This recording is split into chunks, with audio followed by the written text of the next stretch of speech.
భగవద్గీతను అందరూ చదవాలి వినాలి అని చెప్పేసి మీరు చేస్తుంటారు. కానీ భగవద్గీతలో ఉన్న తప్పుల్ని ఎండగడుతుంటారు. భగవద్గీత చూసుకున్నట్టయితే ఫస్ట్ సారి దాంట్లో మనకు కనిపించే పోస్టరు అన్ని అవతారాలు ఉన్న శ్రీకృష్ణుడు కింది నుంచి అర్జునుడు హితబోధ చేస్తున్న కృష్ణుడు కనిపిస్తాడు. కానీ మీరేమంటారు, అసలు దానికి దీనికి సంబంధం లేదు, ఓన్లీ పేరు మాత్రమే అని మీరంటారు. వై?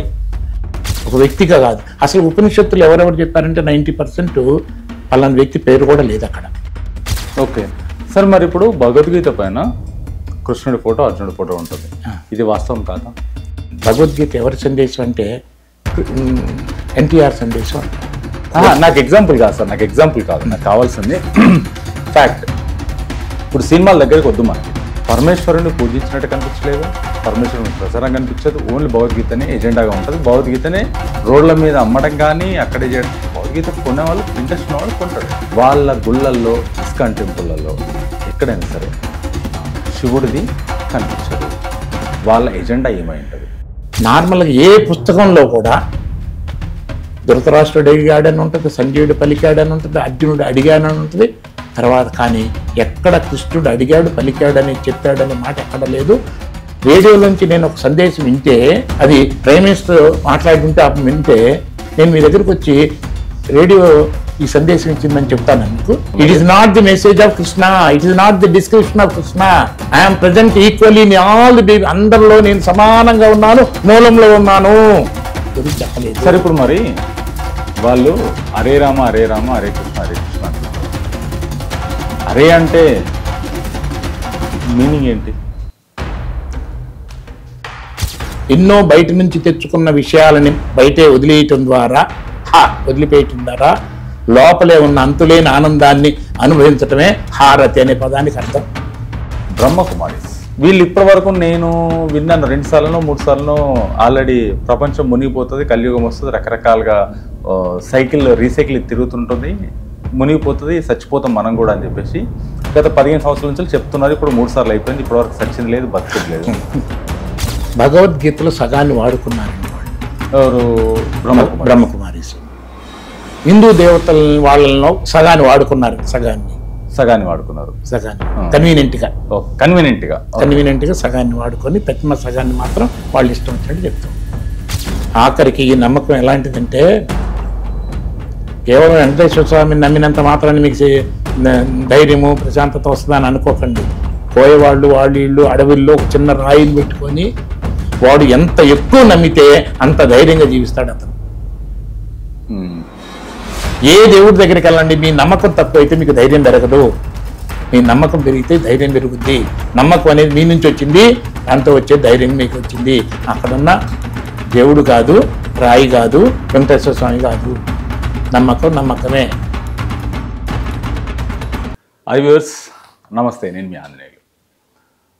నాకు చిన్న రిక్వెస్ట్ ఏంటంటే, ఈ వీడియో ఇంటర్వ్యూ ఏదైతే చేస్తున్నానో స్టార్టింగ్ నుంచి ఎండింగ్ వరకు మీరు మ్యాక్సిమం ఏది మిస్ అవ్వకుండా చూడండి.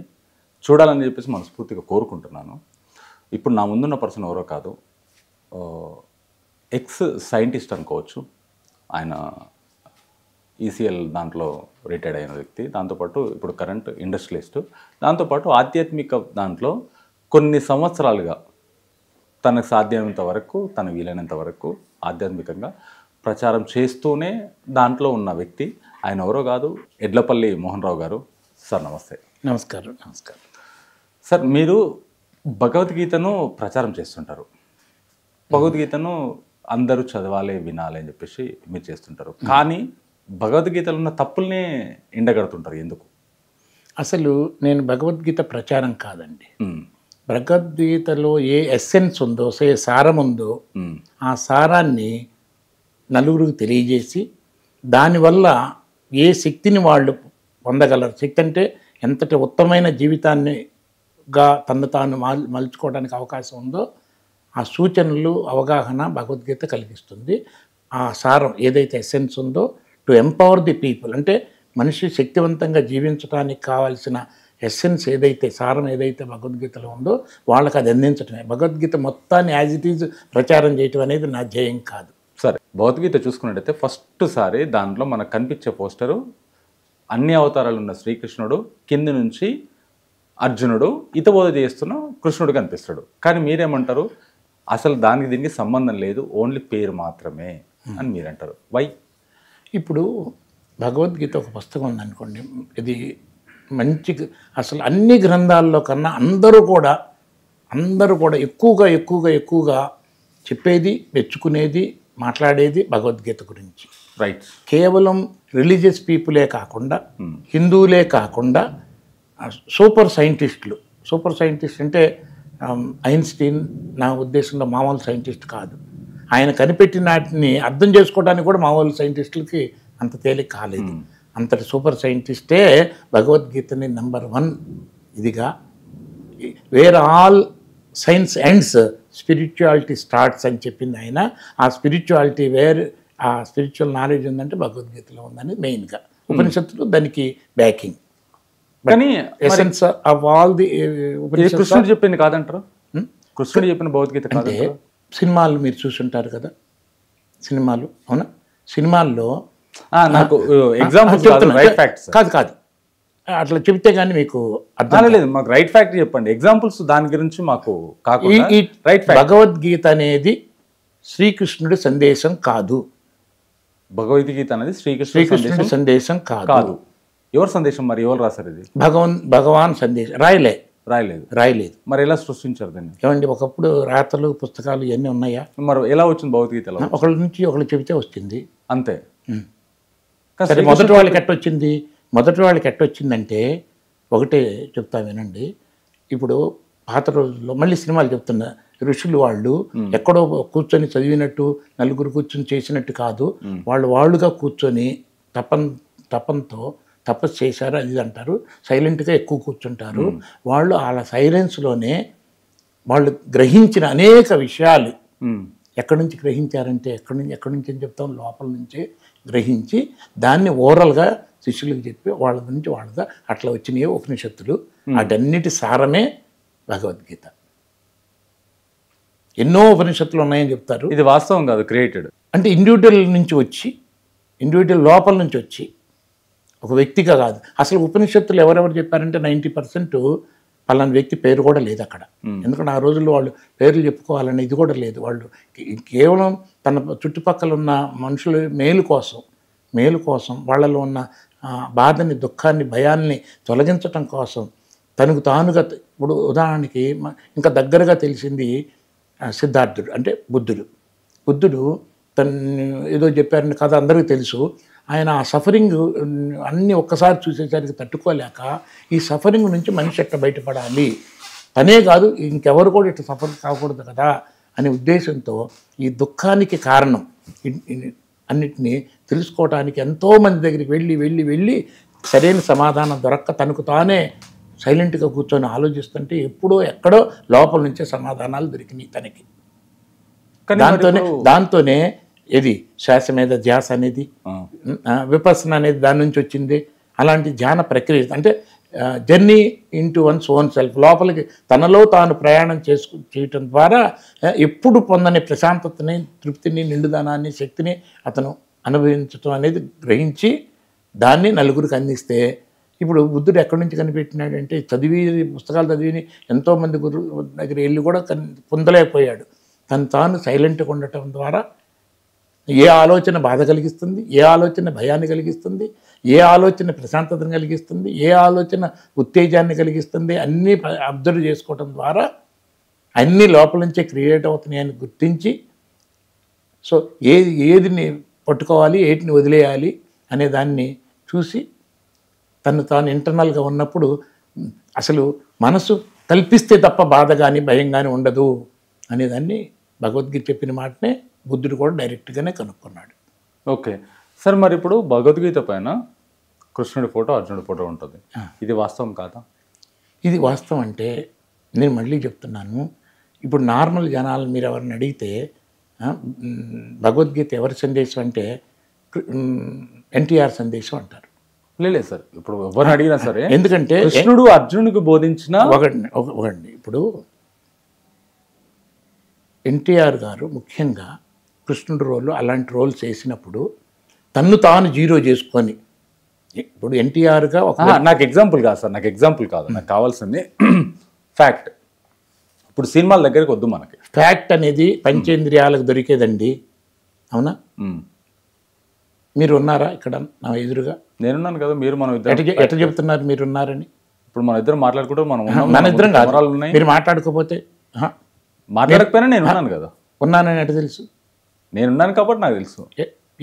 మీ కాళ్ళు చూసి చేతులు చూసి ఇవన్నీ చూసి చెప్తున్నారా, అవన్నీ చూడకుండానే చెప్తున్నారా? నేనున్నాను కాబట్టి నేను ఏది ఇప్పుడు చూడండి, ఉదాహరణకి నేను స్ట్రైట్గా అడుగుతున్నా, మీ షర్టు గళ్ళు ఎంత సైజులో ఉన్నాయి, ఒక గడి ఎంత సైజులో ఉంది, దాని కలర్ ఏంటి అంటే కాసేపు తడబడపడతారు, ఇమీడియట్గా చెప్పలేరు. గ్యారంటీ చెప్పలేరు. ఎందుకంటే నేను వేసుకున్న షర్ట్ ఏదో నాకు తెలుసు కాబట్టి నేను చెప్పగలను. అంటే ఎన్ని గళ్ళు ఉన్నాయంటే ఎన్ని గళ్ళు ఉన్నాయంటే చెప్పలేరు, ఎగ్జాక్ట్ ఏ కలర్ అని చెప్పలేరు, గడి సైజ్ ఎంత, ఎన్ని మిల్లీమీటర్స్ అంటే చెప్పలేరు, అవునా? అంటే దాన్ని అంతకుముందు చూసింది గుర్తుపెట్టుకొని వెనక్కి తిరిగి చెప్తున్నారు. కరెక్టేనా? ఇప్పుడు మీకు డైరెక్ట్ ఇప్పుడు దానికి సంబంధం ఏంటి అసలు? నేను అడిగింది మిమ్మల్ని. నేను ఉన్నాను కాబట్టి నేను చెబుతున్నాను అన్నారు కదా. నేను అడుగుతాను, మీ ఆరోగ్య పరిస్థితి ఎట్లా ఉందంటే, అంతకుముందు వారం రోజుల నుంచి మీరు ఎలాంటి ఉన్నారు, ఎట్లా ఫీల్ అయ్యారు ఏంటి, దాన్ని గుర్తుపెట్టుకొని చెప్తారు. As it is you cannot say. మీ ఇంట్లో రిలేషన్స్ ఎట్లా ఉన్నాయంటే దాన్ని కూడా అంతకుముందు కొన్ని విషయాలు విన్నయ్యి చూస్తున్నవి మీరు గ్రహించి లోపల పెట్టుకున్నారు, దాన్ని తీసుకొచ్చి నాకు చెప్తారు చెప్పదలుచుకుంటే. అలానే మీ ఆస్తి ఎంత ఉందంటే అది కూడా మీ పాత ఇన్ఫర్మేషన్ ఏదైతే ఏది కళ్ళతో దీంతో చూసి లోపల పెట్టుకుని చూసి చెప్తారు, అవునా? ఎన్ని అంటే ఉన్నావా అంటే భగవద్గీత పైన మీరు ఉన్నదానికి ఫ్యాక్ట్ ఇది వాస్తవమా అవాస్తవం ఒకటే ఆన్సర్. ఇది వాస్తవం అంటే ఏంటి? వాస్తవం అంటే ఏంటి? నేను దాని దగ్గర నాకు వాస్తవం అంటే ఇప్పుడు మనకు కనిపిస్తుంది. ఏమనిపిస్తుంది? కనిపిస్తుంది దాని గురించి ఏం కనిపిస్తుంది? భగవద్గీత పైన మనకు ఫస్ట్ ఓపెన్ చేయగానే శ్రీకృష్ణుడు అర్జునుడికి హితబోధ చేస్తున్నట్టు మనకు చెప్తారు. ఇది ఆయన చెప్పిందా కాదా, ఆయన ఫోటో పెట్టుకోవడం కరెక్టా అబద్ధమా? నాకు నో ఎగ్జాంపుల్స్. మీరు దుఃఖాన్ని చూపించగలరా? మీరు బాధపడుతున్నారు చెప్పగలరా? ఆనందంగా ఉన్నారు చూపించగలరా? ప్రశాంతంగా ఉన్నారు చూపించగలరా? అసలు నేను అనే దాన్ని చూపించగలరా? మీరు మీ చెయ్యి చూపిస్తారు, మీ కాలు చూపిస్తారు, మీ ముఖం చూపిస్తారు, నేనే చూస్తున్నాను. మీ ముఖాన్ని మీరు చూడలేరు, మీ ముఖాన్ని మీరు చూడలేరు, నేను చూడగలుగుతున్నాను. మీ ముఖాన్నే మీరు ఎన్ని చూపించగలరా, కానీ నేను అనే దాన్ని మీరు చూపించగలరా? సార్ నాకు రెండు చేతులు రెండు కాళ్ళు లేకుండా నేను నో ఎగ్జాంపుల్స్. నేను అడిగిన దానికి ఎగ్జాంపుల్స్ ఏంటండి సార్? ఇప్పుడు దానికి దీనికి సరే ముక్కు ఎక్కడ ఉందంటే ఇక్కడ ఉందని మనం చెప్పొచ్చు, తిప్పి చెప్పొచ్చు. నేను అడిగేదానికి స్ట్రైట్ టు ఆన్సర్. దానిపైన ఉన్నది వాస్తవమా, పెట్టబడిందా, క్రియేట్ ఎన్టీఆర్ చెప్పిన శ్లోకాలు ఎన్టీఆర్ శ్లోకాలా కృష్ణుడి శ్లోకాలా అది చెప్పండి సార్. నేను అడిగింది దీని వరకు, దాని దగ్గర తిప్పడం కాదు నాకు కావాల్సింది. మీరు ఇప్పుడు ఏం కావాలంటారు చెప్పండి నాకు. జనాలకి నేను ఒక ఫ్యాక్ట్ చెప్తున్నాను, ఇక్కడ జనాలకి ఇలా వెళ్తే నచ్చదు. ఇలా మనం నచ్చినా నచ్చకపోయినా ఇలా ప్రతి ఒక్క వ్యక్తి ఏ బాధను అనుభవిస్తున్నాడో, ఏ వెలితిని అనుభవిస్తున్నాడో, ఏ ఇన్ఫీరియారిటీని అనుభవిస్తున్నాడో, ఏ ఆందోళన అనిపిస్తున్నాడో, ఏ భయాన్ని అనిపిస్తున్నాడో, వీటన్నిటికీ సొల్యూషన్ కావాలంటే తనెవరో తనకు తెలుసుకోవాలి. తన శరీరం కాదు, తన మనసు కాదు, తన బుద్ధి కాదు, తనవి కాదు, నాది ఎన్ని ఉన్నాయి, వీటిని తెలుసుకుంటే లాభం లేదు. నేను అంటాడు కదా 24 గంటలు నేను చూస్తున్నాను, నేను అంటాడు. నేను అనేది ఒకటి మార్పు లేకుండా ఎప్పుడు ఉంది కదా లోపల. ఆ నేను అనేది తనకు తెలుసుకున్నప్పుడే ఈ సమస్యలన్నిటికీ పరిష్కారం దొరుకుతుంది. ఆ నేనుని ఎవరు ఈ పంచేంద్రియాలలో అతనే చూసుకోలేడు, ఎదుటివాడికి చూపించలేడు. ఆ నేను అనే ఆధారం లేకుండా కళ్ళు చూడలేవు, చెవులు వినలేవు, ఏం చేయలేవు. మరి నేను అనే దాన్ని ఈ కళ్ళు చూడలేవు, చెవులు వినలేవు. మీరు ఏది అడిగినా, మీ జీవితంలో ఏది అడిగినా ఈ పంచేంద్రియాలతో తెచ్చి లోపల పెట్టుకున్న దానితో చెబుతారు. కానీ ఏది కూడా పంచేంద్రియాలతో తెచ్చుకొని ఏ ఇన్ఫర్మేషన్ కూడా మీరు చెప్పలేరు. Now the subject is beyond that. మీరు ఇప్పుడు తెలుసుకోబోయేది ఈ పంచేంద్రియాలకు అతీతంగా, పంచేంద్రియాలకు ఆధారంగా ఏ నేను అనేది లేకపోతే కళ్ళు చూడలేవు. అసలు మనసు లేకపోతేనే కళ్ళు చూడలేవు. మనసు ఇక్కడ లేకపోతే, మీ మనసు ఇక్కడ లేకపోతే మీ కళ్ళు చూడలేవు. నన్ను చూస్తూ కూడా నేను ఇంత స్పష్టంగా మాట్లాడుతున్నా కూడా ఇది ఎక్కడెక్కడో వాళ్ళకో వినపడుతుంది నా మాట. కానీ మీ మనసు ఇక్కడ లేకపోతే మీ కళ్ళు మీ చెవులు విని కూడా వినలేవు, కళ్ళు చూసి కూడా చూడలేవు. మరి మనసు లేకపోతే ఇదైతే మనసును చూపించగలమా? మనసుని కంట్రోల్ చేసే బుద్ధిని చూపించగలమా? నా బుద్ధి అని చెప్పే ఆ నేను చూపించగలమా? మరి దీనికి దానికి సంబంధం ఏంటి సార్?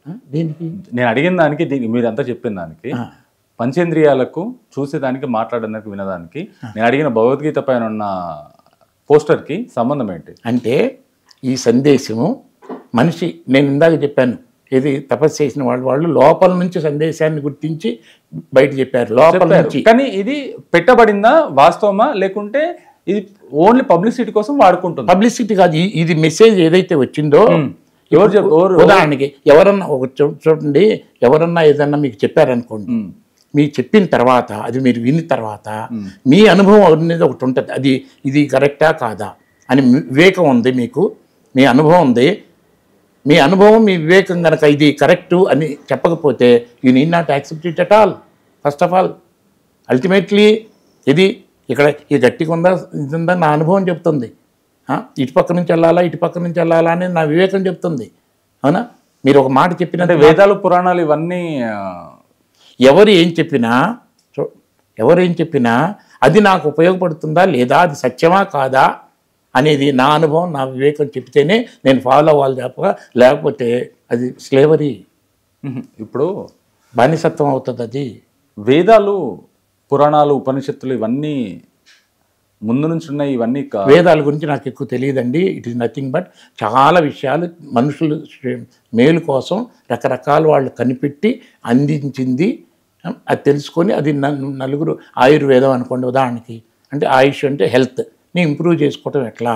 ఇప్పుడు మన పాత వాళ్ళు అనేక రకాలు, ఏ ఆకులు దేని పనికి వస్తాయి, ఏ ఆకులు ఏ జబ్బును తగ్గిస్తాయి అని అంతకుముందు చాలా కష్టపడి కనిపెట్టేలా మనకి అందించారు. అవన్నీ ఒక పుస్తకంలో కనుక ఇస్తే, పుస్తకం అనుకుంటే, పుస్తకం లేకపోయినా ఓరల్గా కూడా అందించేవాళ్ళు పాత రోజుల్లో. అది ఓరల్గా చెప్పినా ఆయుష్కు సంబంధించిన వేదం అంటే తెలుసుకోవాల్సినది, ఆయుర్వేదం అంటే ఆయుష్ని పెంచుకోవడం కోసం తెలుసుకోవాల్సింది, వేద అంటే తెలుసుకోవటం, ఆయుష్ గురించి తెలుసుకునే కాబట్టి ఆయుర్వేదం. ఒకప్పుడు అయితే ఇవన్నీ ఓరల్గానే అంటే మౌఖికంగానే ఉండేవి. సరే, ఇప్పుడు భగవద్గీతలో మరి సంజయ వాచ అని ఇంకా కొన్ని వాచలు ఒక కథలాగా స్టార్ట్ చేశారు. అదర్వైజ్ ఈ సంజయుడు ధృతరాష్ట్రుడు అడుగుతాడు తన అసిస్టెంట్ సంజయ్ని, మన వాళ్ళు ఏం ముందు దాంట్లో ఉందా లేకుండా మధ్యలో యాడ్ చేయడం జరిగింది, ఇది మనం చెప్పలేము. ఈ రోజు పుస్తకంలో ఏదైతే ఉన్నదో కొన్ని వందల రకాల భగవద్గీతలు ఉన్నాయి ఈ రోజున మనకు అందుబాటులో. అన్నిట్లో కూడా సుమారు 700 కానీ 701 కానీ శ్లోకాలు ఉన్నాయి. అందులో ఫస్ట్ ధృతరాష్ట్రుడు అడుగుతాడు, నా వాళ్ళు పాండవులు కలిసి యుద్ధంలో ఏమేం చేశారని అడిగితే అప్పుడు సంజయ్ చెప్పటం మొదలెడతాడు అక్కడ ఏం జరుగుతుందని చెప్తే, దాని తర్వాత అర్జునుడు ప్రశ్నలు ఉంటాయి, తర్వాత వస్తుంది భగవంతుడు సమాధానాలు. సో ఈ నలుగురు మొత్తానికి ధృతరాష్ట్రుడు ఒక శ్లోకంతో అయిపోతుంది, అడుగుతాడు. లలితాశ్రమం కూడా ఇప్పుడు ఎక్కడ స్టార్ట్ అయింది సార్? లలిత సహస్రనామం అది ఎక్కడ స్టార్ట్ అయింది? ఇది మాత్రం ఇది విష్ణు సహస్రనామాలు మాత్రం అంపశయ మీద ఉన్న విష్ణుమూర్తి భీష్ముడు ధర్మరాజు అడిగితే, ఇది కృష్ణుడు సూచన ప్రకారం ధర్మరాజు భీష్ముడిని అడిగితే, భీష్ముడు తనకి ఎంతో ఆయుర్దాయం ఎన్నో తెలిసి ఉన్నవాడు కాబట్టి, ఎంతో జ్ఞానం ఉన్నాడు కాబట్టి, ఏది చదివితే మనుషులు శక్తివంతంగా జీవిస్తాడు అని విష్ణుని పొగట్టడానికి సంబంధించిన 1000 నామాలు చెప్తాడనమాట విష్ణు సహస్రనామంలో. దళిత ఎక్కడి నుంచి వచ్చిందో నాకు ఇప్పుడు అవగాహన లేదు. భగవద్గీత పైన కృష్ణుడిది ఫోటో పెట్టుకొని పబ్లిసిటీ చేస్తున్నారా లేకుంటే వాస్తవానికి? ఇప్పుడు ఎన్టీఆర్ బాగా వినండి, ఎగ్జాంపుల్ వినండి. ఎన్టీఆర్ కృష్ణుని పాత్ర నటించేటప్పుడు అది ఎన్టీఆర్ ఒరిజినల్లా కృష్ణుడి విషయం తను కాపీ చేశాడా? కాపీ చేశాడే. అట్లానే భగవద్గీతను అందించినప్పుడు కృష్ణుడు భగవంతుని సందేశాన్ని కాపీ చేసి అందించాడు. ఎక్కడ కాపీ చేశాడు అనకండి, లోపల నుంచి కాపీ చేశాడు. ఓకే, లోపల నుంచి అంటే అత్ర యోగేశ్వర కృష్ణుడు అంటే యోగ స్థితిలో ఉన్న కృష్ణుడు అని, మామూలు కృష్ణుడు కాదు. యోగ స్థితిలో అంటే ఒక నార్మల్ వ్యక్తి తపస్సు చేసుకునేటప్పుడు కళ్ళు మూసుకొని ఎట్లయితే ఎన్నో విషయాలు తెలుసుకొని నలుగురికి అందించడానికి చేశారో అట్లాంటి ఇన్నర్ జర్నీతో ఉండి ప్రశాంతతో ఉండి సృష్టి మొత్తం వ్యాపించిన భగవంతుడి యొక్క సందేశాన్ని తన లోపల నుంచి గ్రహించి ఆ భగవంతుడికి ఈ నోరు ఉండదు, వ్యవహారం ఉండదు, ఏది ఉండదు కాబట్టి, శరీరం ఉండదు కాబట్టి ఆ భగవంతుడే తన గురించి తాను చెబితే ఏం చెబుతాడో దాన్ని గ్రహించిన కృష్ణుడి బుద్ధి అతను ఉన్నతమైన గురించి తను దానికి రిలేగా ఉపయోగపడ్డాడు. అంటే ఒకళ్ళు ఇంగ్లీష్లో మాట్లాడుతుంటే తెలుగు రాని వాళ్ళకి ఎట్లయితే ట్రాన్స్లేటివ్ చెప్తారో అట్లా తన మూలాన్ని తను గుర్తించి తన మూలాన్ని తను గుర్తించిన కృష్ణుడు ఆ మూలం యొక్క లక్షణాలు ఏంటి అనేది గ్రహిస్తూ ఆ మూలమే మాట్లాడితే ఎట్లా మాట్లాడుతుందో అని డైరెక్ట్ స్పీచ్లో అందించాడు భగవద్గీతని. సరే, తను తాను జీరో చేసుకున్నాడు. ఓకే, కృష్ణుడు తన గురించి తాను కృష్ణుడు నోట్లో నుంచి వచ్చినట్టుగా మన కథ కానీ ఇంకొకటి కానీ కృష్ణుడు తన గురించి తను మాట్లాడలేదు. తను గ్రహించిన దాన్ని యూనివర్సల్ మెసేజ్ని సృష్టి మొత్తానికి ఆధారంగా ఉండి తనకు కూడా ఆధారంగా ఉన్నదాన్ని ఏ ఒక్క శరీరానికి పరిమితంగా లేని యూనివర్సల్ కాన్షియస్ని తను యోగ స్థితిలో ఉండటం వల్ల అర్థం చేసుకొని దానికి ఒక సింపుల్ రిలే మాస్టర్గా పనిచేసి తన గురించి ఒక్క మాట కూడా చెప్పాల భగవద్గీతలో కృష్ణుడు. అది అర్థం చేసుకోవాలి. కృష్ణుడి నోట్లో నుంచే వచ్చింది కానీ కృష్ణుడి గురించిన విషయం కాదది. ఇప్పుడు నాకు 700 శ్లోకాలు చెప్పగలను, మీరు వెనక నుంచి ముందుకు చెప్పమన్నా చెప్పగలను నేను. సరే, అయినంత మాత్రాన అది నా సందేశం అవుద్దా? సరే, ఇప్పుడు మరి దాంట్లో ముందు ఒకటి అర్జునుడు అడిగిన క్వశ్చన్ని కట్ చేయడం జరిగిందని చెప్పేసి అన్నారు మీరు. అది ఏమంటే 5000 సంవత్సరాల క్రితం ఇది ఈ డిస్కషన్ ఏది జరిగిందని చెబుతున్నాయి కూడా. భాషలు మారినాయి, ప్రాంతాలు మారినాయి, వ్యవహారాలు మారినాయి. అవునా? ఉన్నది అదే ఇదని ఎందుకు తీసుకోవాలి? సరే, అదే ఎలా ఉంటే ఇస్కాన్ అనే ఒక సంస్థ, ఇస్కాన్ అనే సంస్థ భగవద్గీతనే ప్రచారం చేస్తుంటుంది. వాళ్ళ ఎజెండా మొత్తం అదే. వాళ్ళు వైష్ణవ సాంప్రదాయాన్ని ఎక్కువ పాటిస్తారు, మా సాంప్రదాయం వేరే అంటారు, నీళ్ళు బుట్టుకోండి. కానీ పరమేశ్వరుణ్ణి శివుణ్ణి వాళ్ళ ఎక్కడ చూసినా నాకు 95% వాళ్ళ ఇస్కాన్ టెంపుల్లో కానీ వాళ్ళు శివుణ్ణి పూజించక కానీ నాకు ఎక్కడ కనిపించలేదు. పరమేశ్వరుని పూజించినట్టు కనిపించలేదు, పరమేశ్వరుని ప్రచారం కనిపించదు. ఓన్లీ భగవద్గీతనే ఎజెండాగా ఉంటుంది. భగవద్గీతనే రోడ్ల మీద అమ్మడం కానీ అక్కడే చేయడం. భగవద్గీత కొనే వాళ్ళు ఇంట్రెస్ట్ ఉన్నవాడు కొంటాడు. వాళ్ళ గుళ్ళల్లో ఇస్కాన్ టెంపుల్లలో ఎక్కడైనా సరే శివుడిది కనిపించదు. వాళ్ళ ఎజెండా ఏమై ఉంటుంది? ఇప్పుడు కొంచెం టైం పట్టుద్ది. నెంబర్ 1, ఒకటి భగవద్గీత ఇస్కాన్ వాళ్ళు రాసింది ఉంది, వేరే వాళ్ళు రాసింది ఉంది. అస్సలు భగవద్గీత ఒకసారి చూపిస్తాను మీకు. This is complete Bhagavad Gita. ఒక శ్లోకం తక్కువ ఉంది ఇందులో, అంతే. అది ఇంపార్టెంట్ కూడా కాదు. క్వశ్చన్ లేకుండానే నేను చెప్పదలుచుకుంది మీకు చెప్పొచ్చు, మీరు అడిగిన తర్వాత చెప్పొచ్చు. 2 రకాలుగా ఉంటుంది, పెద్ద దీనేం లేదు. ఇది కంప్లీట్ భగవద్గీత 700 శ్లోకాలు. అవునా? మరి దీన్ని సుందర చైతన్య ఆనంద ఆయన ఇంత సైజు పుస్తకాలు 4 వాల్యూమ్స్, వాల్యూమ్ నెంబర్ 1, 2, 3, 4 ఇంత ఉంటాయి మొత్తం. అది కూడా కంప్లీట్ భగవద్గీతని. ఇదే 700 శ్లోకాలు. ఎక్స్ప్లెనేషన్ ఎక్కువ ఉంటుంది. ఇది 700 శ్లోకాలు. ఇది తెలుగు అక్షరాలున్న పదాలు సంస్కృతం. అహం అంటాడు అనుకోండి ఉదాహరణకి. అహం అంటే సంస్కృతం, నేను అంటే తెలుగు. ఇక్కడ తెలుగులోనే ఆ అహం అని రాసి ఉంటుంది. అక్షరాలు తెలుగు కానీ పదం సంస్కృత పదం. అది అర్థం చేసుకోవడానికి తెలుగులో పదాలకు అర్థం రాస్తే సైజు కొంచెం పెరుగుతుంది, దానికి వివరణకు రాస్తే ఇంకొంచెం సైజు పెరుగుద్ది, ఇంకా ఎక్స్ప్లెనేషన్ పెడితే ఇంకా సైజు ఎక్కువ పెరుగుతుంది. అట్లా ఇట్లా తీసుకెళ్ళి ఇట్లా చేశారు.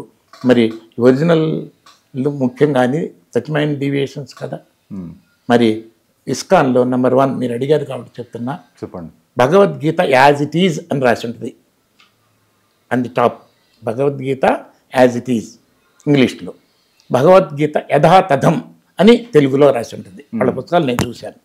అయితే మరి లోపల ఓపెన్ చేస్తే నార్మల్గా ఏ పుస్తకంలో కూడా ధృతరాష్ట్రుడు అడిగాడని ఉంటుంది, సంజయుడు పలికాడని ఉంటుంది, అర్జునుడు అడిగాడని ఉంటుంది. తర్వాత కానీ ఎక్కడ కృష్ణుడు అడిగాడు పలికాడని చెప్పాడనే మాట ఎక్కడ లేదు. శ్రీ భగవాన్ వాచ పలికెను చెప్పెను అనే మాట మాత్రమే ఉంటుంది. శ్రీ భగవాన్ వాచ, భగవంతుడు పలికెను అనే కింద తాత్పర్యంలో రాస్తే మనకు అర్థమవుతుంది. కానీ వీళ్ళు కింద శ్రీకృష్ణ పరమాత్మ పలికెను అని రాస్తారు. శ్రీకృష్ణుడు అనే పేరు భగవాన్ అనే దానిలో లేదు. అట్ట మీద ఉంటుంది, అట్ట మీద మనం పెట్టుకుంది ప్యాకింగ్ అది. అది ఒకటి. నెంబర్ 1 భగవంతుడి మాట ఇదైతే భగవద్గీత మొత్తంలో అనేక మాటలు చెబుతూ నేనెవరని భగవంతుడు తన గురించి తాను ఎవరో చెప్పాడు. నాకు పుట్టక లేదు, నేను మారేవాడిని కాదు, నేను ఈ పంచేంద్రియాలకి వ్యక్తమయ్యేవాడిని కాదు. అంటే ఇప్పుడు నేను మిమ్మల్ని కళ్ళతో చూడగలను, ఇప్పుడు కళ్ళు లేవనుకోండి, నాకు ఈ కుర్చీ అంటే ఇది ప్లాస్టిక్ అని ఇక్కడ మెటల్ అని తెలుస్తుంది, స్పర్శతో కూడా. అంటే పంచేంద్రియాల్లో అనేక రకాలుగా మనం తెలుసుకోవచ్చు. కానీ ఆయన ఏంది, నాకు పుట్టక లేదు, నేను మార్పు చెందేవాడిని కాదు, నేను ఈ పంచేంద్రియాలకు వ్యక్తమయ్యేవాడిని కాదు, తెలియబడేవాడిని కాదు.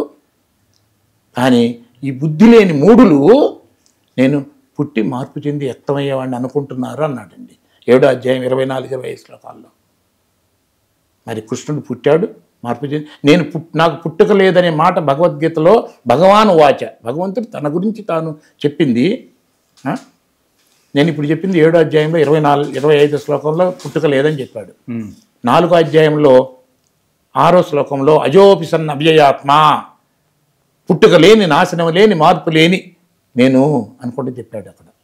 అట్లా అజో నిత్యం శాశ్వతోయం పురాణ అంటే పుట్టుక లేదు, మార్పు లేదు, నాశనం లేదు నాకు అనే మాట, అందరిలో ఉన్నాను, సృష్టి మొత్తం వ్యాపించి ఉన్నాను అనే మాట కృష్ణుడు చెప్పగలడా? కృష్ణుడు జైల్లో పుట్టాడు. తర్వాత ప్రతి మనిషికి ప్రైమ్ మినిస్టర్ అయినంత మాత్రాన భగవంతుడు కాదు, దేవుడు కాదు, పోస్ట్ మ్యాన్ అయినంత మాత్రాన మనిషి కాకుండా పోడు. అరే ఒప్పుకుంటారా?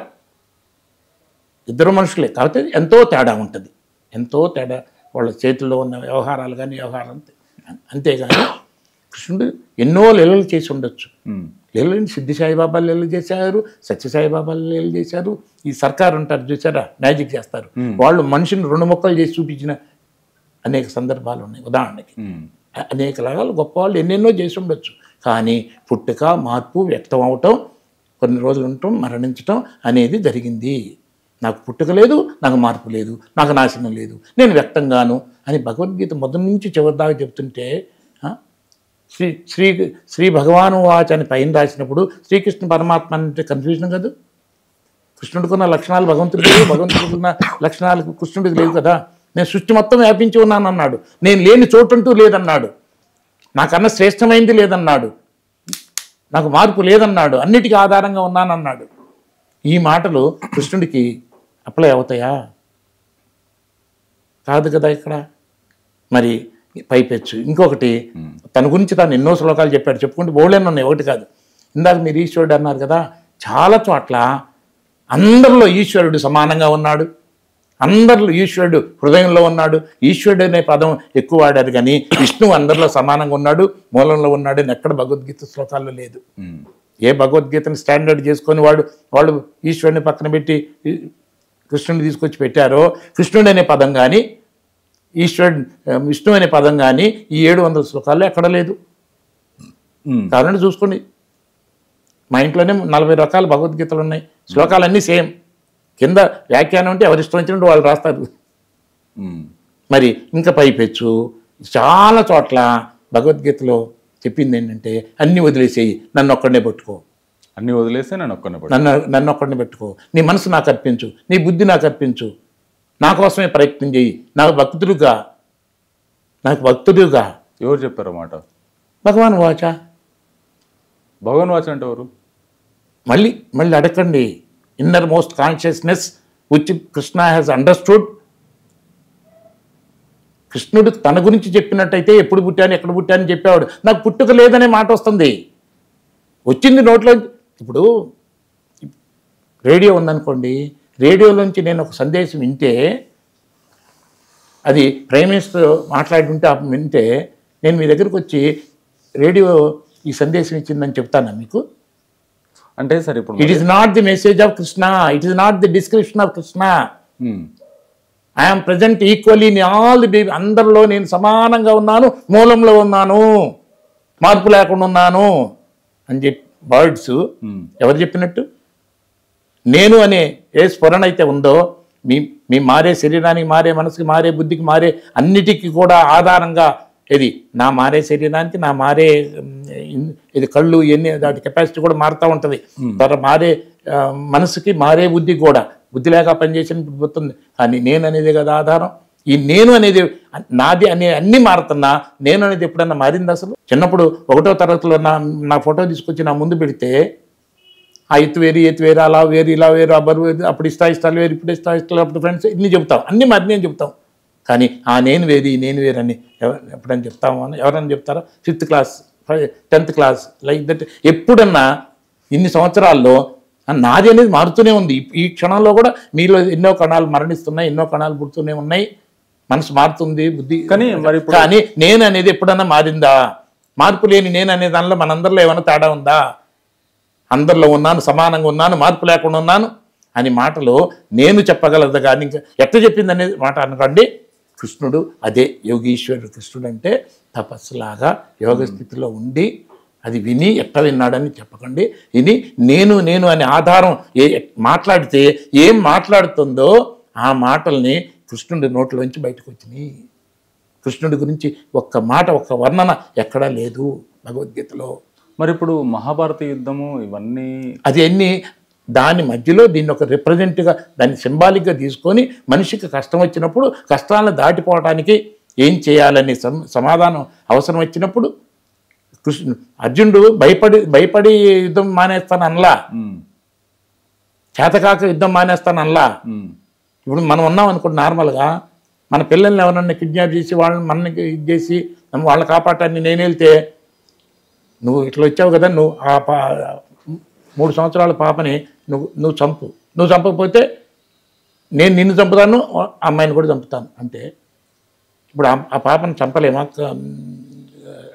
పిస్టల్ ఇస్తే మనం చంపగలం కదా. నా ప్రాణం పోయినా పర్లేదు, పోతే పోయింది, కానీ ఇది మటు నేను చేయలేను అంటాం. కరెక్టేనా? మనం చెప్తుందని బట్టి అది అర్జునుడు అక్కడ ఎందుకు వెనక్కి తగ్గాడంటే అది కారణం. ఎదురుగా ఎవరిని కూర్చోబెట్టాడు? భీష్ముడిని. భీష్ముడు ఎవరు? వీళ్ళందరినీ ఎంతగానో ప్రేమించినాడు. వీళ్ళందరూ ప్రేమించిన మనిషి. తన కోసం ఇది రాజ్యం, గీజ్యం, పెళ్లి, పెటాకులు అన్నీ వదిలేసి సర్వము త్యజించి వీళ్ళనే తన పిల్లలుగా చూసుకొని మనల్ని పిల్లలుగా చూసుకొని అంత సాక్రిఫైస్ చేసిన ఆయన మళ్ళీ నెక్స్ట్ ఈ కృష్ణుడు ఎక్కడ నిలబెట్టాడు?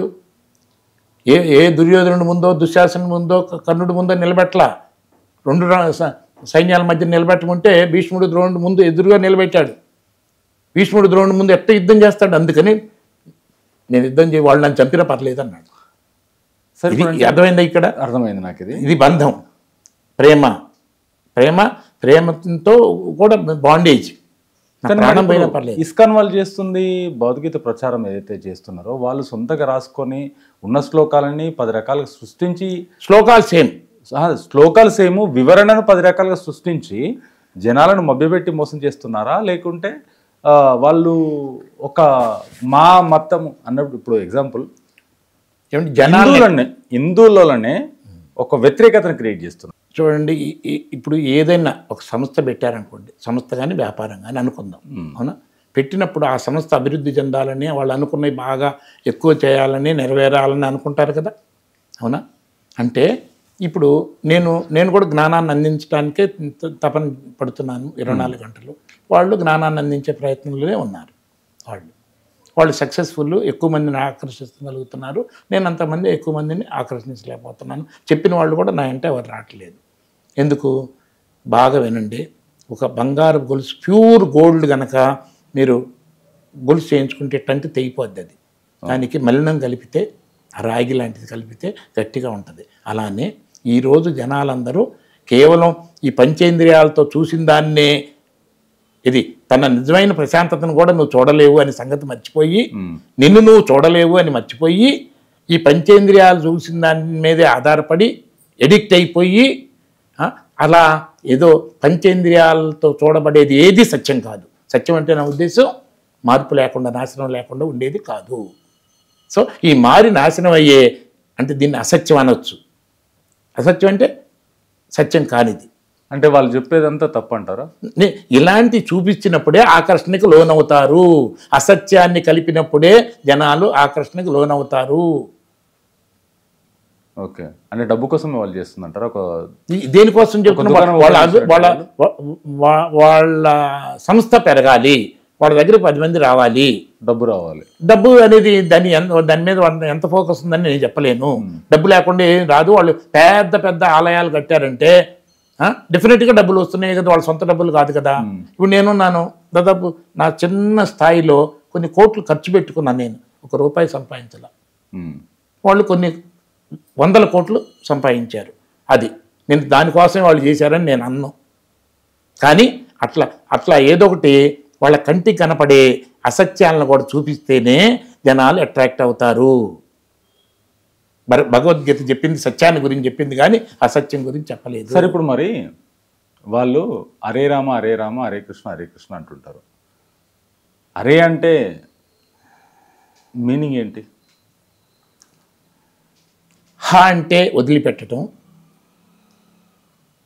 హారతి అంటే ఎన్నో బయట నుంచి తెచ్చుకున్న విషయాలని బయటే వదిలేయటం ద్వారా, వదిలిపెట్టడం ద్వారా లోపలే ఉన్న అంతులేని ఆనందాన్ని అనుభవించటమే హారతి అనే పదానికి అర్థం. ఇక హరే రామ హరే కృష్ణ దీని నుంచి వచ్చింది. నాకు ఏది తేలికో ఎక్స్ప్లెయిన్ చేయటం, దాని నుంచి ఎక్స్ప్లెయిన్ చేయటం మొదలెడతాను. హరే అనగానే హరి ఎవరు, ఎక్కడుంటాడు, నేను ఎక్కడ పట్టుకొస్తాను? ఇప్పుడు హరే రామ హరే కృష్ణ కృష్ణ కృష్ణ హరే హరే, హరే కృష్ణ కృష్ణ కృష్ణ హరే రామ హరే హరే. ఇప్పుడు నేను ఇప్పుడు రాముని తీసుకురాలేను, కృష్ణుని తీసుకురాలేను. నెంబర్ 1. హరి అంటే ఎక్కడ ఉంటాడో తెలీదు.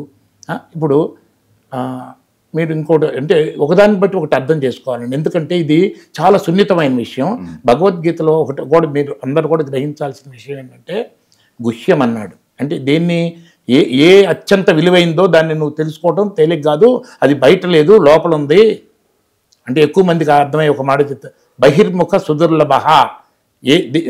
ఇది మాతాజీ అంటే దేవతా శక్తి అంటారు కదా, అమ్మవారు అంటారు కదా, 3 అమ్మల కన్నా మూల అమ్మ అంటారు కదా. ఆ శక్తి స్వరూపిణి బయట ప్రయత్నం చేస్తే నీకు దొరకదు. అంతర్ముఖ సమారాజ్య, లోపలికి ప్రవేశిస్తే నీకు దొరుకుతుంది అనే మాటలు ఉన్నాయి గుర్తు చేయటానికి. అంటే ఎక్కడికి వెళ్ళి వీటిని కనిపెట్టాలంటే శక్తి ఏ శక్తి కావాలో అది లోపలికి వెళ్తే కానీ బయట వాటిని వదిలేస్తేనే వస్తుంది. అందుకని హారతి అని ఎందుకన్నానంటే, బయటి విషయాలని ఎంతగా పక్కన పెడితే కాసేపు అయినా అంతగా నువ్వు ఆనందాన్ని ప్రశాంతతని అనుభవిస్తావు.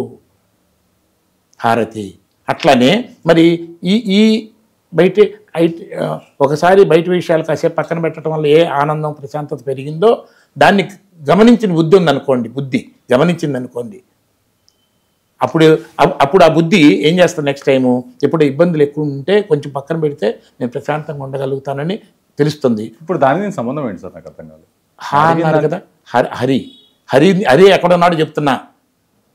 బయట విషయాలు కాసేపు పక్కన పెట్టినప్పుడే ప్రశాంతత వస్తుంది, అలజడి పోద్ది, టెన్షన్ పోద్ది కదా, అవునా?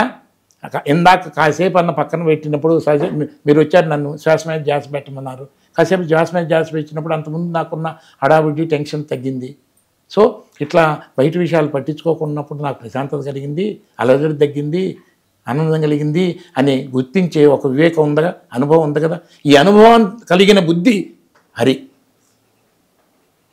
అంటే పనికిరాని విషయాలని పక్కకు తోసేస్తేనే, బయట విషయాలను బయటే తోసేస్తేనే నీకు నిజమైన ప్రశాంతత, ఆనందం, తృప్తి దొరుకుతుంది అని చెప్పే బుద్ధిని నేను హరి అంటున్నాను.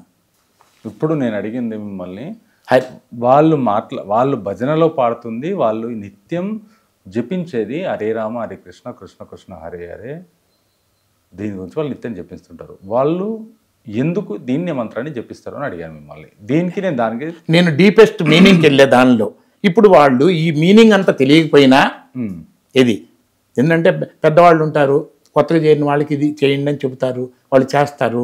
అది మాల ఇట్ట పెట్టుకొని అది చేస్తున్నప్పుడు అట్లీస్ట్ చాలా వరకు బయట విషయాలు తప్పుకుంటాయి కదా మామూలుగా కూడా. ఇంత అర్థం తెలియకపోయినా తెలుసుకొని వివేకంతో పక్కన పెట్టడం అనేది అది అత్యున్నతం. ఇంతటి వివేకం లేని వాళ్ళని నువ్వు అబ్బా రోజుకి ఇన్నిసార్లు ఇట్లా చెయ్యి అని చెబితే దాని మీద ఎప్పుడైతే కంపల్సరీగా చేస్తే మేలు జరుగుద్ది, ఇది జరుగుద్ది, అది జరుగుద్ది, అది జరుగుద్ది అని చెప్పటం వల్ల, అక్కడ ఆర్గనైజేషన్లో రూల్ అవటం వల్ల, ఏదో మేలు జరుగుద్దని చెప్పటం వల్ల, నమ్మటం వల్ల అది చేస్తున్నారు అనుకోండి. ఒకే పని అది అంటూ హరే రామ రామ రామ హరే హరే అన్నప్పుడు తత్తిమా విషయాలు, ఇష్టాలకు సంబంధించిన అనేక విషయాలు ఆ టైంలో మన దగ్గరికి వచ్చే అవకాశం ఉండదు కదా. ఎప్పుడైతే ఇష్టాలతో కూడిన అంశాలు మన దగ్గరికి మన మనసులోకి రావటం లేదో అప్పుడు బాధలు ఎక్కడ, ఆవేదన ఎక్కడ, ప్రశాంతత కలిగింది కదా. సో దానికోసం వాళ్ళని కొంత ప్రశాంతత దొరుకుతుంది కదా వాళ్ళకి, అర్థం కాకపోయినా. అంటే ఇప్పుడు మీరేమంటారంటే ఏదైతే ఇస్కాన్ ఉందో ఓన్లీ డబ్బు కోసమే ఇది ప్రచారం చేస్తుంది తప్ప భగవంతుని పైన అయిష్టాలతో సంబంధం లేకుండా జనాలకు పబ్లిసిటీకి వెళ్ళడానికి, అంటే జనాల్లోకి ఏదో ఒకటి మనం చెయ్యాలి అన్న ఉద్దేశం కాకుండా డబ్బులు ఒక సంస్థని ఏర్పాటు చేయాలన్న ఉద్దేశంతో ఇంత చేస్తారంటారా? సంస్థని శక్తివంతం చేసుకోవాలని, సంస్థకి ఎక్కువ మందిని ఆకర్షించాలని, దాని తర్వాత ఎన్ని రకాలు రావాలో నేను మాటలో ఒకళ్ళు క్రిటిసైజ్ చేయటమే నా ఉద్దేశం కాదు. కాబట్టి దాన్ని అందరూ అర్థం చేసుకోగలుగుతారు. కానీ భగవద్గీత అంటే బాగా వినండి, గీత అంటే మార్గము సూచన. కానీ భగవత్ అంటే వినేవాళ్ళందరినీ చెప్పండి, భగవత్ అంటే సంపూర్ణ శక్తి అని అర్థం. భగవత్ అంటే సంపూర్ణ శక్తి అని అర్థం ఆ పదానికి. గీత అంటే దానికి మార్గం. భగవద్గీత అంటే సంపూర్ణ శక్తికి మార్గము. అంటే దానికి కావాల్సింది సంపూర్ణమైన జ్ఞానమే కానీ ఖండబలం కాదు. అంటే భగవద్గీత మొత్తాన్ని మనకి నేనెవరు, నాకు బాధలు ఇవన్నీ ఎక్కడి నుంచి వస్తున్నాయి, దాన్ని ఎట్లా తొలగించుకోవాలని అనే జ్ఞానాన్ని అందించే పుస్తకం భగవద్గీత అయితే, ఆ జ్ఞానాన్ని వివరించకుండా దాన్ని కూడా కొంత నమ్మకంగా మార్చి అత్యున్నతమైన దీన్ని తక్కువ స్థాయికి తీసుకొచ్చి దాన్ని ఒక ఆచరణలో పెట్టి, ఎందుకంటే తక్కువ స్థాయిలో ఈజీగా చేయటం తేలిక కాబట్టి ఎక్కువ మందిని ఆకర్షించగలుగుతున్నారు. సరే, ఇప్పుడు ఇలా ఉంటే మీరెట్లా ఫుల్ వైట్ అండ్ వైట్లో ఉన్నారు కాబట్టి ఈ మధ్యలో నేను చూస్తుంది వింటుండి కూడా బ్రహ్మకుమారీస్ మీరు కూడా ఫుల్ వైట్ అండ్ వైట్ వేశారు. మీకు బాగా ఇష్టం అనుకుంటా వైట్ అండ్ వైట్ అంటే. వాళ్ళు కూడా వైట్ అండ్ వైట్ వేస్తారు. ఒక కోడిగుడ్డు లాంటి సింబల్ ఉంటుంది, దానికి అన్ని సూర్యకిరణ్ లాగా ఉంటాయి. ఒక సైకిల్ టైప్లో వాళ్ళది ఒక గోల్ లాంటిది ఉంటుంది. అంటే ఇట్స్ కైండ్ ఆఫ్ మన హరే రామ హరే కృష్ణం అదొక సంస్థ, ఇదొక సంస్థ లాగానే అనుకోవచ్చు. కానీ వీళ్ళు ఇప్పటి వరకు నేను విన్నాను 2 సార్లు 3 సార్లు ఆల్రెడీ ప్రపంచం మునిగిపోతుంది, కలియుగం వస్తుంది, రకరకాలుగా సైకిల్ రీసైకిల్ తిరుగుతుంటుంది, మునిగిపోతుంది, చచ్చిపోతాం మనం కూడా అని చెప్పేసి గత 15 సంవత్సరాల నుంచి చెప్తున్నారు. ఇప్పుడు 3 సార్లు అయిపోయింది, ఇప్పటివరకు చచ్చింది లేదు, బతికింది లేదు. నా ఏజ్ కూడా నేను చచ్చిపోతాం, మీ ఏజ్ కూడా మీరు చచ్చిపోతారు, వాడి ఏజ్ కూడా వాడు చచ్చిపోతాడు. వాళ్ళ పెద్దవాళ్ళు కూడా దాని ఫౌండర్స్ కూడా శరీరాన్ని వదిలిపెట్టారు కదా, స్టార్ట్ చేసినప్పుడు కూడా పోయింది కదా. కానీ వీళ్ళే దాన్ని ఇప్పుడు పబ్లిక్లోకి తీసుకొచ్చి ఒకసారి శివుడు అంటాడు, ఒకసారి విష్ణు అంటారు, తర్వాత ఇదంటారు. అసలు వాళ్ళ గోల్ ఏంది, వాళ్ళ సినిమా ఏంటి అసలు? భగవద్గీతలో సగాన్ని వాడుకున్నారండి వాళ్ళు. ఎవరు? బ్రహ్మకుమారీస్. హిందూ దేవతల వాళ్ళలో సగాన్ని వాడుకున్నారండి, సగాన్ని వాడుకున్నారు.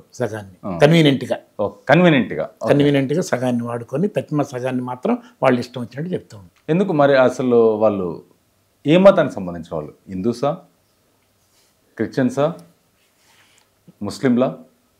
పైకి చూస్తే డెఫినెట్గా హిందూ అనిపిస్తుంది. ఎందుకంటే వాళ్ళు వాడేది నిరాకార శివపరమాత్మ అనే పేరు వాడతారు. ఇది మన భగవంతుడనే దానికి భగవద్గీతలో భగవంతుడని ఉంది కదా, భగవాన్ అనే దానికి నిరాకార శివపరమాత్మ అని పేరు పెట్టారు.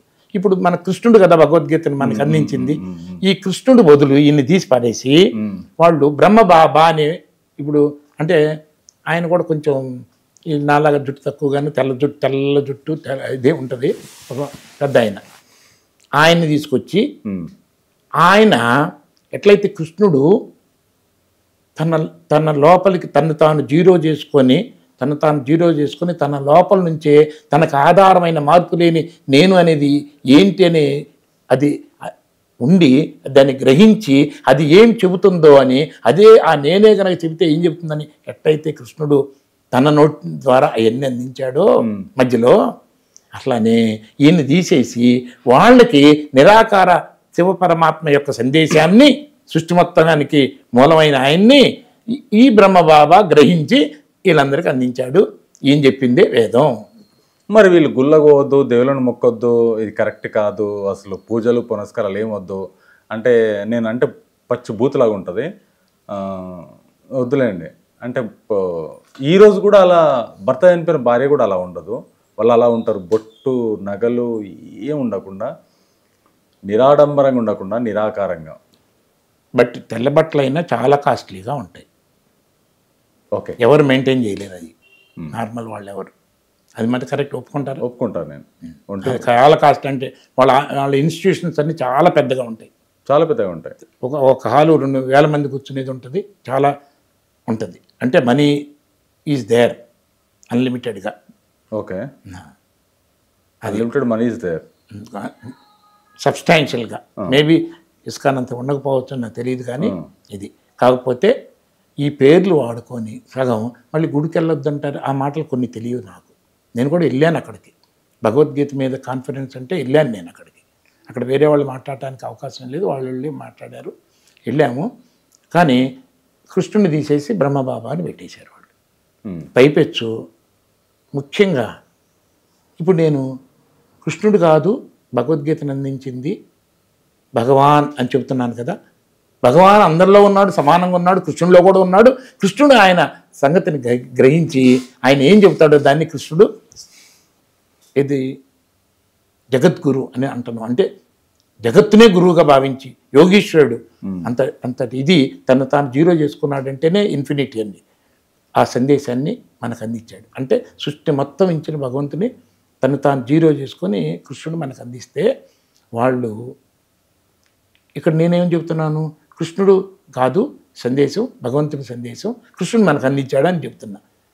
ఈ తేడా ఏంటో చూసుకుంటే వాళ్ళేమో అందరిలో ఉన్న సత్యమే నేను అని మార్పు లేనిదే భగవంతుడు అని చెప్తుంటే, వాళ్ళు ముందు భగవద్గీతలోని అంటే ఆ టైంలోని కృష్ణుడు భగవంతుడు కాదు మెయిన్ ఆ సెమినార్ టాపిక్.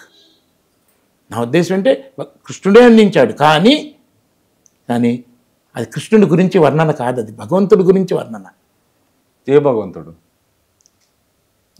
ఏ నేను అనే సత్యం అందరిలో సమానంగా ఆధారంగా మార్పు లేకుండా 24 గంటలు తెలియబడుతున్నదో వాళ్ళ ఉద్దేశం అది తెలియబడుతున్నదో అది కృష్ణుడు మనకు అందించింది. కృష్ణుడు మనకు కృష్ణుడు ఏ పేరుతో అందించాడు? భగవాన్ వాచ్ అని అందించాడు. తను నేను అనేది లోపల ఉన్న నేను అనేది ఇది ఈ శరీరానికి ఒక మనసు ఉంది నడిపించేది, ఆ మనస్సుకి నోరు ఉంది మాట్లాడటానికి. కానీ అసలు నేనికి కరెంటుకి బల్బు లేకపోతే వెలగలేదు, ఫ్యాన్ లేకపోతే తిరగలేదు. మరి వీళ్ళు బ్రహ్మకుమారీస్ మరి వీళ్ళు పరమేశ్వరుణ్ణి ఓ ఫోటో ఉంటుంది కానీ దేవుడికి గుడికి వెళ్ళొద్దు అంటారు. నేను కొన్ని దేవుడి ఫోటోలు సగం సగం సగం సగం పెట్టి ఓ దగ్గర స్టాల్ ఉండగా చూసా. ఒకటి మాత్రం నాకు తెలిసినంత వరకు అండి, సగం నేను ఇంకొకటి చెప్పమంటారట. ఇప్పుడు వాళ్ళు ధ్యానం చేస్తారు, ధ్యానం చేసి శివపరమాత్మ మన తండ్రి, శివపరమాత్మ మన తండ్రి, ఈ బ్రహ్మ బాబా మన గురు, ఆయన సందేశాన్ని అందించే మన సకలం ఈయన. ఇది అయితే మరి ఎక్కడుంటాడు ఆ శివపరమాత్మ? నిరాకార శివపరమాత్మ పరంధామంలో ఉంటాడు. వాళ్ళు చెప్పే మాట పరంధామంలో ఉంటాడు. ఓకే, పరంధామంలో శివపరమాత్మ ఉంటాడు, నిరాకార శివపరమాత్మ. అదే కృష్ణుడు అంటే కృష్ణుడు చెప్పిన, కృష్ణుడి ద్వారా వచ్చిన భగవంతుని సందేశం ఏంటి? అంతటా ఉన్నాడు ఆయన, జీరో డిస్టెన్స్లో ఉన్నాడు, నీకు ప్రత్యక్షంగా తెలియబడుతుంది ఫస్ట్ ఆయనే, జీరో డిస్టెన్స్లోనే. నీ అసలు మూలమే సత్యం, అదే భగవంతుడు.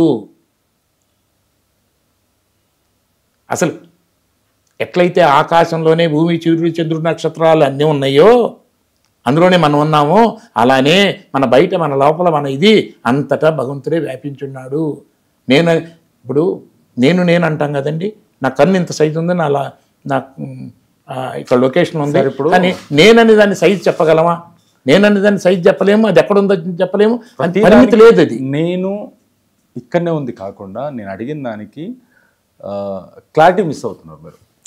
నేను అడిగిన దానికి మీరు నేను సత్యము ఇది కాకుండా నేను అనేది భగవాన్, ఇది అందరిలో ఈక్వల్గా జీరో డిస్టెన్స్లో తెలియబడుతున్న పంచేంద్రియాలు తెలియకుండా 24 గంటల లోపల ఉన్నాను తెలియబడుతుంది. ఏదై ఉందో అదే సత్యము, అదే భగవంతుడు అని భగవద్గీత కృష్ణుడు చెప్పిన మాట. కానీ నేను అడిగింది పరంధామంలో ఉంటాడు ఆ భగవంతుడు అనేది వాళ్ళు చెప్పే మాట, బ్రహ్మకుమారి చెప్పే మాట. మరి వీళ్ళు గుళ్ళకు వెళ్ళి వేద్దాం ఎందుకు చెప్తారు మరి? ఇక చూడండి, బొట్టు పెట్టుకోవడం ఇప్పుడు నేను బొట్టు పెట్టుకుంటున్నాను అంటే భగవద్గీత నేను ఏ స్వామీజీ దగ్గర ఫస్ట్ టైం విన్నానో ఆ మఠం కొంచెం స్ట్రిక్ట్గా ఉంటుంది, పద్ధతిగా ఉంటుంది. అక్కడ అందులోకి వెళ్ళాలంటే నార్మల్గా అందరూ పంచె కట్టుకోవాలి, షర్ట్ కూడా అది ఉంటుంది, కొంచెం ఇది ఉంటుంది, బొట్టు కంపల్సరీ పెట్టుకోవాలి. నేను ఒక్కడనే ఈ డ్రెస్తో ఈ బొట్టు తెలియదు, కానీ ఇదొక్కటే నేను పాటించగలను, ఇదొక్కటే పాటిస్తున్నాను. బొట్టు ఎందుకు పెట్టుకోరు? ఇప్పుడు అంటే ఇది మంచికైనా సరే మా గురువుగారు కొన్ని నియమాలు పెట్టాడు కదా. సో మన భక్తులు అని ఐడెంటిఫై చేయడానికి, అలానే వాళ్ళని ఐడెంటిఫై చేసుకోవడానికి పెట్టుకున్న కొన్ని వ్యవహారాలు, వాళ్ళు ఐడెంటిఫై చేస్తారు. అంతేగాని పరమాత్మకిన్ను ఈ బొట్టు లేకుండా ఉండటానికి బొట్టు పెట్టుకోవడానికి ఏ సంబంధాలు లేవు. అంటే వీళ్ళ వల్ల దేశానికి ఉపయోగమా లేకుండా నాశనం? ఇప్పుడు చెప్పే ప్రతి మాట ప్రేమ గురించే మాట్లాడతారు, భగవంతుడు అందరిలో కంటే ఇప్పుడు 100 మంది కూర్చుంటే 100 మందిలో 10 మందిని వాళ్ళు దాన్ని ఒక డిఫరెంట్ కైండ్ ఆఫ్ అంటే వాళ్ళ కాన్సెన్స్లోకి, అంటే నేను కూడా మతం మారిపోయి దాంట్లోకి వెళ్ళిపోవాలన్న కాన్సెన్స్లో చెప్తుంటారు, ఇది ఇది ఇది ఇది ఇది అని చెప్పేసి. వాళ్ళు ఒక వారం రోజులు 8 రోజులు ఏదో ఒక క్లాసులు తీసుకుంటారట. ఆ క్లాస్ మాత్రం నేను అటెండ్ అవ్వాలి, వాళ్ళ స్పీచ్లో విన్నాను నేను, కానీ ఆ క్లాసులు మాత్రం నేను వినలేదు. ఎందుకంటే నేను అలాంటి వినాల్సిన అవసరం లేదని నా అభిప్రాయం. ఎందుకంటే భగవద్గీత మొత్తం అవగాహన అయిన నేను సగం భగవద్గీతని పాటించి సగం వేరే మాటలు చెప్తున్న వాళ్ళు చెప్పే మాట వినాల్సిన అవసరం నాకు లేదు. అలానే భగవద్గీతను కూడా బ్లంట్గా పాటించాల్సిన మాట లేదు. ఎందుకంటే భగవద్గీత మొత్తం చూసుకుంటే ఒకే పదం 200-300 సార్లు ఉంటుంది ఇంత చిన్న భగవద్గీతలో. సరే, ఇప్పుడు కృష్ణుడు తనంతల తాను కాలం విడిచాడా లేకుంటే అది ఫస్ట్ ఆన్సర్ చెప్పాలంటే అది భారతానికి సంబంధించింది, లేకపోతే ఇంకోటి సంబంధించింది. నేను భారతం ఎప్పుడు చదవలేదు, సినిమాలు అక్కడెక్కడ వినటం పైన వినటం తప్ప. ఆయన ఎవరో వెలికాండు బోయేవాడు, ఇది కథ ఉంది, మరి పెద్ద కథ ఉంది అక్కడ. ఒక శాపం ప్రకారం ఇది చేస్తే ఒకళ్ళు వేషం వేసుకొని, మగాడు వేషం వేసుకొని, ఆడవేషం వేసుకొని ఋషిని ఆడపిల్లలు పుట్టుద్దా మగపిల్లలు పుట్టుద్దంటే ముసలం పుట్టుద్ది నీకు, దానివల్ల అందరూ చచ్చిపోతారు అని చెప్తే దాన్ని అందరూ అరగొడితే అరిగిన ఆ రాయి లాంటిది సముద్రంలో ఈ పీసులాగా తయారై మొక్కలు పెరిగి ఆ మొక్కలు పీకి ఒకళ్ళనొకళ్ళు కొట్టుకొని చచ్చిపోతారు అనేది ఒకటైతే, అందులో చిన్నది అరగొట్టి చిన్న మొక్క మిగిలింటే ఆ మొక్కతో ఒకతను బాణం తయారు చేసుకొని మామూలుగా ఏదో పక్షి ఏదో అట్లా కొట్టేసరికి చెట్టు మీద పనుకొని కాలు సరదాగా అట్ట పెట్టుకున్న కృష్ణుడికి కాలికి తగిలేసి చచ్చిపోయాడు అనేది నేను విన్న స్టోరీ, అంతకన్నా వేరే తెలియదు. ఓకే, పుట్టుకలో జైల్లో పుట్టాడు అనేది యథార్థం కదా, అది స్టోరీ. అది తప్పే అయితే కనుక ఏది సినిమాల్లో సినిమాల్లో చూపించిన తర్వాత హిందువులు మాత్రం ఊరుకుంటారా? మరి ఇప్పుడు కృష్ణుడి గుండె ఇప్పటికే ఉందని చెప్పేసి, కృష్ణుడి గుండె ఇప్పటికీ మనకి ఇక్కడ ఒరిస్సాలో ఎన్నన్నా చెప్పొచ్చు, ఎన్నన్నా వినొచ్చు, నమ్మేవాళ్ళు నమ్మొచ్చు. అంత బూటకం అంటారా? బూటకాని అనను, నమ్మకం అంతే. గొర్రె కషాయి వాడిని నమ్మినట్టు వాడు దాన్ని చంపేదాకా అతని దగ్గర చాలా హ్యాపీగా ఉంటుంది. మీరు చెప్పింది నేను చెప్పింది వినను కూడా వినదు, ఇంకేం చెప్పమంటారు? ఆఖరికి ఈ నమ్మకం ఎలాంటిదంటే, కేవలం వెంకటేశ్వర స్వామిని నమ్మినంత మాత్రాన్ని మీకు ధైర్యము ప్రశాంతత వస్తుందని అనుకోకండి. కోయవాళ్ళు వీళ్ళు అడవిల్లో ఒక చిన్న రాయిని పెట్టుకొని వాడు ఎంత ఎక్కువ నమ్మితే అంత ధైర్యంగా జీవిస్తాడు అతను. ఏ దేవుడి దగ్గరికి వెళ్ళండి, మీ నమ్మకం తక్కువ అయితే మీకు ధైర్యం పెరగదు, మీ నమ్మకం పెరిగితే ధైర్యం పెరుగుద్ది. నమ్మకం అనేది మీ నుంచి వచ్చింది, దాంతో వచ్చే ధైర్యం మీకు వచ్చింది. అక్కడున్న దేవుడు కాదు, రాయి కాదు, వెంకటేశ్వర స్వామి కాదు, నమ్మకమే. ఎంతో కొంత నమ్మకం లేకపోతే మనం కూడా ఏ క్షణమన్నా ఏ గ్రహం అన్నా వచ్చి ఇక్కడ కొట్టేస్తే భూమి మొత్తం నాశనం అవుద్ది, దాని గురించి వరి అవుతుంటే మనం కాసేపన్నా ప్రశాంతంగా ఉండలేము. ఉంటాములే అనే నమ్మకం ఉంది మనకి. సో నమ్మకం మంచిదే, కానీ అది బ్లంట్ నమ్మకం కాకూడదు, ఇంకొకళ్ళ బానిస అయ్యే నమ్మకం అసలు కాకూడదు. చాలా థ్యాంక్ యూ సార్. ఎందుకంటే కొన్ని నిజాలని నిర్భయంగా మనం ఒప్పుకోవాలి. నిజాలను నిర్భయంగా ఒప్పుకోవాలి. ఇంకోటి చెప్పనా, ఇంకొక మాట చెప్తాను, నాకు చిన్న తెలిసింది కాబట్టి చెప్తాను. చెప్పండి ప్లీజ్. ఇప్పుడు కృష్ణుడిని తీసి పక్కన పెట్టి బ్రహ్మబాబా వచ్చాడు కదా, అక్కడ బ్రహ్మకుమారిస్లో బ్రహ్మబాబా వాళ్ళు గురువు గారు. అలానే ఒక లహరీ కృష్ణ ఒక క్రికెటర్, ఆయన ఒక క్రికెటర్. ఆ క్రికెటర్ నుంచి మానేసి ఆధ్యాత్మిక రంగంలోకి వచ్చాడు. క్రికెటర్ లహరీ కృష్ణ. అంతకుముందు ఏ పేరు ఉండేదో కృష్ణ అని పేరు పెట్టుకున్నాడు, లహరీ కృష్ణ అని. ఆయన ఇట్లానే అయిపోయాడు. ఎట్లయితే కృష్ణుడు యోగీశ్వరుడు కృష్ణ అని మనకు తెలుసు, ఆయన తెలిసి చెప్పాడు. మరి ఈయన కూడా తాను గ్రహించి ఇది పరంధామంలో అది ఎక్కడుందో తెలియకు అక్కడి నుంచి వచ్చాడు అని అనుకుంటున్నారు. ఆ మెసేజ్ ఈయన ఆయన చెప్పాడు అనుకుంటున్నాడు. ఇప్పుడు ఈ లహరీ కృష్ణ ఇది కొత్త సృష్టి మొత్తం నేనే వేదాలు రాశాను, నేనే కృష్ణుణ్ణి, నేనే ఇది, నేనే అది అని పెట్టి దానికి పుస్తకాలు రాసి లహరీ కృష్ణ అని భగవద్గీత అనేది కూడా ఒకటి రాసి, తర్వాత 18 అధ్యాయాలకు 18 పాటలు రాసి దాన్ని రిలీజ్ చేయడానికి మమ్మల్ని పిలిస్తే అక్కడికి వచ్చి మేము చూస్తుంటే ఇన్నిన్ని స్వీట్లు గీట్లు ఇన్నిన్ని ఇచ్చారు. మొయ్యలాగా చచ్చిపోయింది నేను వెనక్కి వెళ్ళేటప్పుడు. ఇస్తే అక్కడ జరుగుతుంది ఏంటంటే తమిళనాడు నుంచి జరిగిందేమో ఇక్కడ పెద్ద హోటల్లో పెద్ద కాస్ట్లీ కాన్ఫరెన్స్లో అక్కడికి వచ్చింది 90% తమిళనాడు నుంచి వచ్చిన వాళ్ళు, అందులో 90% క్రిస్టియన్స్, అందులో ఎక్కువ లేడీసు, వాళ్ళందరూ అక్కడ లహరీ కృష్ణ. ఇప్పుడు లహరీ కృష్ణని పట్టుకోవాలా, బ్రహ్మబాబాని పట్టుకోవాలా, కృష్ణుని పట్టుకోవాలా? మరి ఈ లహరీ కృష్ణకు క్రిస్టియానిటీకి సంబంధం ఏంటి? ఏది ఆయన అది కాదు, ఒక బ్రహ్మబాబాని తీసుకొచ్చి వాళ్ళు కృష్ణుని పక్కన పడేసి వేరే ప్యారలల్గా అన్ని పక్కన పడేసి వాళ్ళు నేను ఎందుకు చేయకూడదు? ఓహో, ఈయన స్టార్ట్ అయ్యింది అలా. నాకు ఆయన గురించి ఎక్కువ తెలియదు, కానీ పుస్తకాలు ఇన్ని ఇచ్చారు వాళ్ళ గురించి, ఆశ్రమాల గురించి, ఇది గురించి క్యాసెట్ రిలీజ్ చేశారు, ఇన్ని స్వీట్లు ఇచ్చారు. నిజం, యథార్థం. ఇంకెవరి దగ్గరికన్నా అటెండ్ అయ్యారు ఇలాంటి వాళ్ళ దగ్గరికి? ఇంకెవరికి లేదు, ఇంకెవరి దగ్గరికి అటెండ్ కాలేదు ఇలాంటి వాళ్ళు? అది పిలిచారు కాబట్టి వెళ్ళాను. అందులో తెలిసింది ఎవరు, మంచి యాంకరు ఆయన, గాంధీ గారు అని మంచి యాంకరు. ఆయన పిలిస్తే మామూలుగా నార్మల్ అనుకుని వెళ్ళాం, భగవద్గీత సంబంధించింది కదా అని వెళ్ళాం. నేనే కాదు, బంగారయ్య శర్మ ఆయన అచ్చంగా ఆర్థడాక్స్ ఆయన చాలా విజయమన్న పక్కా బ్రాహ్మణ ఆయన, ఎంతో పెద్ద దానికి కూడా ఆయన సెక్రటరీ. అది ఆయన కూడా పిలిస్తే వచ్చారు, తప్పే ఉంది. అక్కడికి ఏం జరుగుతుందో తెలియదు కదా. అక్కడ జరిగిన తర్వాత ఆయన ఉద్దేశం ఇంకేముంది, ఏం చెప్పాలని చెప్పేసి, అంటే తిట్టకూడదు కదా దీనిలో, వాడు చెప్పాల్సింది చెప్పేసి రావడం జరిగింది. ఆయన మాట్లాడారు దీని గురించి? మాట్లాడారు. ఏమన్నాడు సార్? ఇక ఏముంది, ఇది కాదు అది కాదు, ఏదైనా తేడా, ఇది కాదు అది కాదు అన్నట్టుగా. అది అంటే అంత ఎక్కువగా ర్యాష్గా ఏం మాట్లాడలేదు దీనిలో.